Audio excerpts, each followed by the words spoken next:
Okay, let's jump right into this deep dive. We're focusing today on Numbers chapter 36. Right. It tackles a really specific, um, but quite important legal situation that popped up. Yeah, just as the Israelites were basically camped out, ready to cross the Jordan. Exactly, on the plains of Moab. And it starts with the family heads from the clan of Gilead. Okay, Gilead. They're part of Manasseh's tribe, descendants of Joseph. That's them.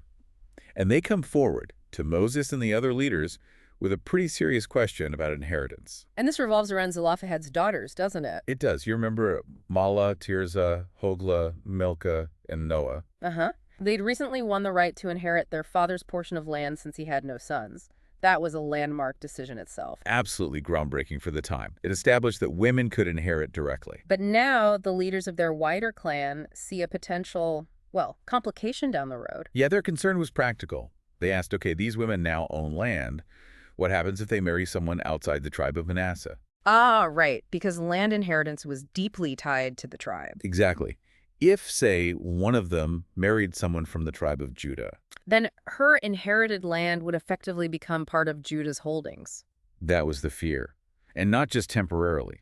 This is where it gets interesting with the Jubilee year. Okay, remind us how that usually worked. The year of Jubilee, every 50 years. Well, normally, land that had been sold would revert back to the original family or tribal owners during the Jubilee. It was a reset mechanism. To keep the tribal allotments intact over the long haul. Precisely.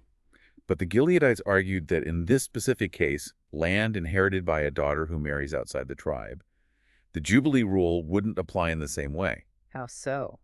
They believed that once the Jubilee came around, that land would be considered permanently part of the husband's tribe. It wouldn't revert back to Manasseh. So Manasseh's total tribal inheritance could actually shrink over time because of this specific situation. That was the core of their argument, a potential erosion of their ancestral land, piece by piece. It's a fascinating tension, isn't it?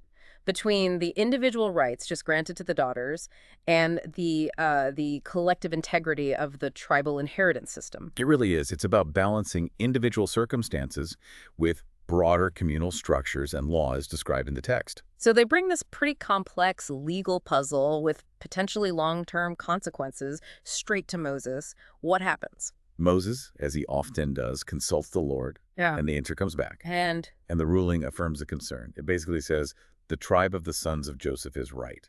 okay, so the Gileadites had identified a genuine issue. Yes. And the command given was clear. Daughters who inherit property must marry within their father's tribal clan. Ah, so not just within the larger tribe of Manasseh, but specifically within their own clan group. Within the clan, yes. The text says, marry someone from a clan of their father's tribe. And the reason given. Explicitly, so that no inheritance of the Israelites will pass from tribe to tribe. It directly protects that principle of tribal land integrity. It's like a legal clarification or maybe an amendment to handle the specific outcome of the daughters inheriting. Exactly. It fine-tunes the system to ensure both principles, daughters inheriting and tribal land staying put, can coexist. And did Zelophehad's daughters follow this? They did. The text notes they married their cousins, sons of their father's brothers. So men from within their own Manassite clan. Correct. Which meant their inheritance stayed right where it was supposed to, within the tribe of Manasseh, within their clan. And all this, the discussion and the ruling, happened right there on the plains of Moab, by the Jordan, just across from Jericho. Just before they went in to take possession of the land, it sets the final ground rules for inheritance. It's quite a specific case study, but it shows how the legal framework in the text could adapt. Adapting to new situations while holding on to core values, it's quite neat how it resolves the tension. So as you reflect on this, maybe consider that balance, how this ruling acknowledged the daughters' rights, but also upheld the larger community structure of tribal land.